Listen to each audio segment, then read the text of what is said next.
আক্তার, আপনাকে অনেক ধন্যবাদ।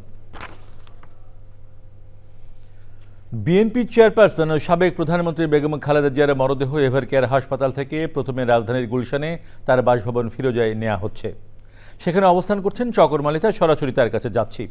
চকর, খালেদা জিয়ার বাসভবন ফিরোজের সামনে এই মুহূর্তে কি অবস্থা আমাদের জানান। সোহেল, কিছুক্ষণ আগে বিএনপি চেয়ারপারসন বেগম খালেদা জিয়ার মরদেহবাহী এই ফ্রিজিং কারটি এখানে এসে পৌঁছেছে। আমরা দেখতে পেয়েছি জাতীয় পতাকার দিয়ে আচ্ছাদিত ও সেই ফ্রিজিং কারটি গুলশান এভিনিউ এর 196 নম্বর বাসভবনে প্রবেশ করেছেন।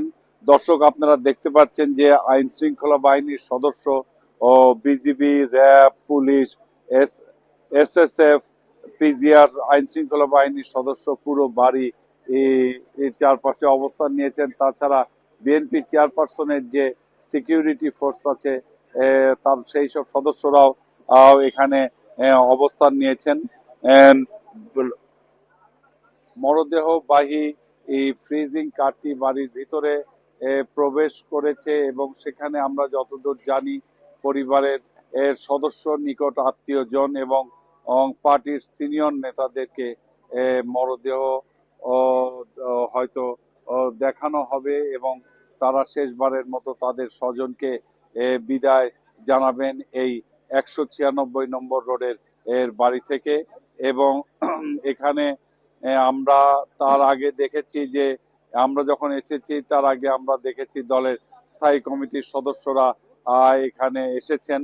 আমরা দেখেছি দলের স্থায়ী কমিটির সদস্য ডক্টর আব্দুল মঈন খান, দেখেছি বিএনপির সিনিয়র যুগ্ম মহাসচিব অ্যাডভোকেট রুহুল কবির রিজভী, দলের স্থায়ী কমিটির সদস্য সেলিমা রহমান, স্থায়ী কমিটির সদস্য নজরুল ইসলাম খান দেখেছি। আমরা দেখতে পাচ্ছি যে বিএনপি চেয়ারপারসন বেগম খালেদা জিয়ার ছোট ভাই শামীম ইস্কান্দার তার সহধর্মিণীকে নিয়ে তার 196 নম্বর রোডের বাসভবনের সামনে এসেছেন। আমরা দেখতে পাচ্ছি তিনি গাড়ি থেকে নামছেন, অর্থাৎ তারেক রহমান সাহেবের ছোট মামা এবং মামি ওনারা এলেন এবং বাসার ভিতরে প্রবেশ করবেন ওনারা।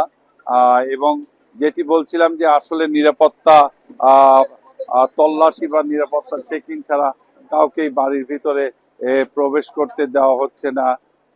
সে যেই হোক, আমরা দেখতে পাচ্ছি যে শামীম ইস্কান্দার সাহেব এবং ওনার মিসেসও নিরাপত্তা বেষ্টনী পেরিয়েই আসলে বাড়ির ভিতরে প্রবেশ করছেন।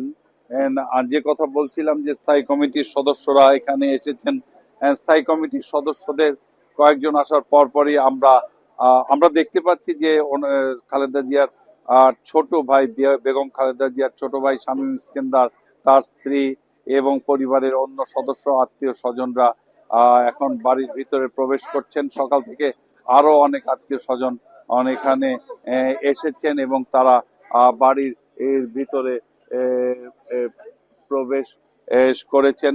আমরা দেখেছি দলের বিএনপির মহাসচিব মির্জা ফখরুল ইসলাম আলমগীর, স্থায়ী কমিটির সদস্য মির্জা আব্বাস এবং দলের সিনিয়র নেতারা ভিতরে প্রবেশ করেছেন। পাশাপাশি আমরা দেখেছি যে তারেক রহমান যে লন্ডনে ছিলেন, লন্ডনেরও অনেক নেতা এখানে